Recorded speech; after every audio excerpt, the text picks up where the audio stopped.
Hi, hello everyone. In this video, we will do the MCQs of Constitution of India, which will be helpful for you in upcoming judiciary exams. Before that, I would like to give you one information that you can prepare for judiciary by using the platform of an academy. Let's crack PCSJ with an academy. Enroll for free today. Use my code Kushang and you can access the classes for free. Then free special classes for judiciary exam. Unlock an academy free plan now. Watch live classes for all state judiciary exams.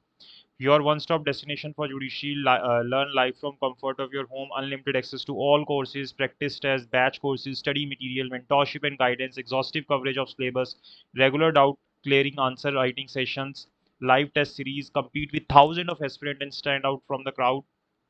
DGS special marathon series with top educators. Then special classes features interactive live classes, polls for learners, raise a hand, never miss a class, lecture notes, anytime, anywhere. Then free special classes every day. Boost your PCSJ preparation with top educators with free live classes. Indian Contract, CPC, Jurisprudence, Hindu Law, Constitutional Law, CRPC, Local Law, IPC, Indian Evidence Act and others. और मैं भी यहाँ पे पढ़ाता हूँ, so you can access these classes. Then elevate your judiciary exam preparation with these free test series, Accelerate 4.0 and Challenger series. Monday IPC, Tuesday CRPC, Wednesday CPC, Thursday Evidence Act, Friday TPS, Saturday Constitution. So you can enroll here and give these free mock tests by using my code Kushank, KUSHANK. Then these are the handles of Unacademy on YouTube, Unacademy Judiciary, and Telegram, UNA Judiciary. Now let's come to our MCQs. So पहला क्या question पूछा गया है यहाँ पे, any person under article 14 denote, कि जो word यहाँ पे यूज किया गया है एनी पर्सन आर्टिकल 14 के अंदर, वो किसको डिनोट करता है. ठीक है, तो that denotes any company, association or body of individual, both citizens and non-citizen, natural person and legal persons. तो यहाँ पे हमारा आंसर क्या होगा, ए होगा. Then which one of the following statement is not correct, इन चारों में से कौन सी स्टेटमेंट सही नहीं है. सो आप चारों स्टेटमेंट को पढ़िए, आपको कौन सी स्टेटमेंट सही नहीं लगी उसके बाद आप सोचिए एंड देन आप एक बार वीडियो पॉज करके भी कर सकते हैं चीज़. तो इसका आंसर जो है कौन सा है, सी है. In certain exceptional circumstances state legislature can make law on a subject given in the union list. ठीक है.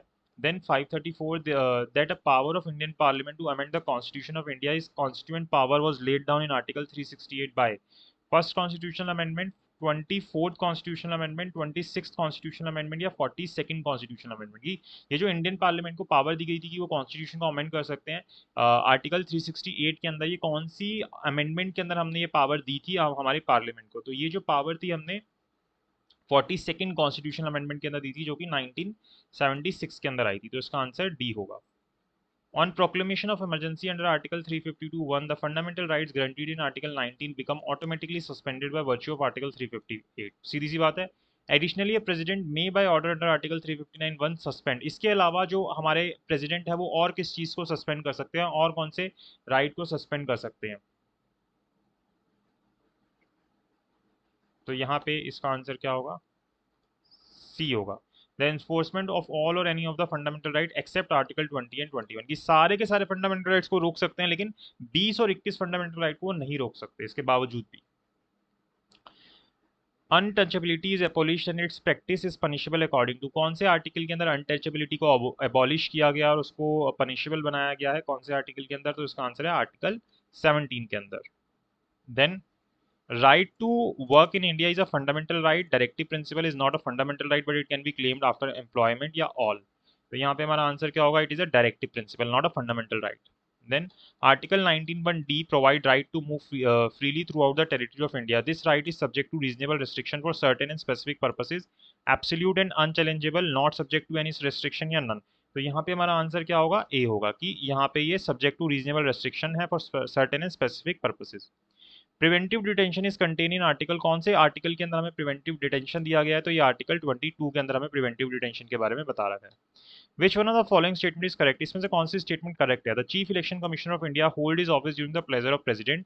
The governor of state hold his office during the pleasure of president. The prime minister can only be remove by resolution pass by both the houses of parliament. The speaker of the Lok Sabha can be remove at the pleasure of the president. तो यहाँ पे हमारा answer क्या होगा, B होगा. The governor of a state hold his office during the pleasure of president. ठीक है.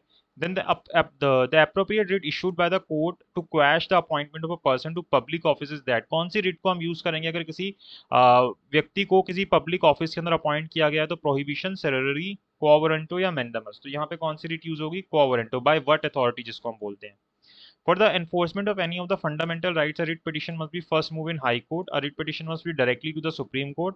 Writ petition can be directly moved in Supreme Court या none. तो यहाँ पे हमारा आंसर क्या होगा? सी. A writ petition can be directly moved to Supreme Court. आप Supreme Court डायरेक्टली जा सकते हो अगर आपका फंडामेंटल राइट टूट रहा है, लेकिन पहले हमें हाई कोर्ट जाना चाहिए, ऐसा सुप्रीम कोर्ट भी बोलता है.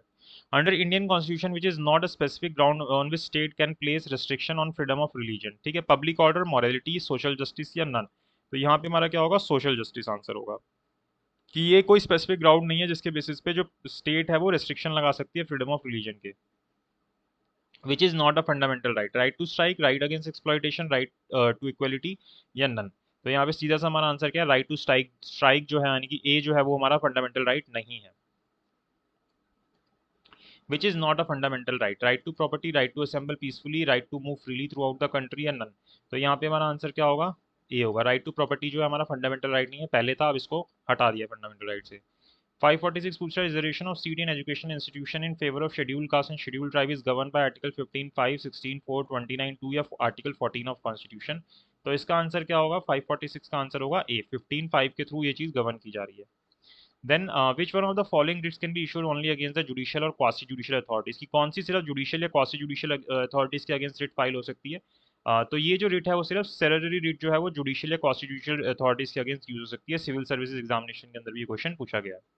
Then Prafulla Kumar versus bank commerce is a leading case in pith and substance, residuary power, repugnancy या हार्मोनियस कंस्ट्रक्शन. तो ये जो केस है लीडिंग केस किसके अंदर है? पिथ एंड सब्सटेंस के अंदर है. ठीक है. Which one of the following is fundamental rights are retained by Preventive Detention Act? Right to religion, right to constitutional remedies, right to freedom या none. तो 549 का आंसर क्या होगा? Right to freedom. तो इसका आंसर क्या है? सी है. नेक्स्ट क्वेश्चन पे आते हैं. Fundamental rights of Indian citizens were enshrined in the original constitution, outline in act pass by the parliament, incorporate by the constitution by the 42nd amendment या none. तो यहाँ पे हमारा आंसर क्या होगा? ए होगा. Enshrined in the original constitution. Fundamental right जो है शुरू से ही हमारे कॉन्स्टिट्यूशन के अंदर है. The writ of mandamus would be issued when there is failure to perform the mandatory duty, perform discretionary duty, perform obligation arising out of contract या none. तो सीधी सी बात है कि आपको कब mandamus इशू की जाती है? अगर आपकी कोई मैंडेटरी ड्यूटी होती है वहां पे आपको इशू की जाएगी. तो इसका आंसर क्या होगा? ए होगा.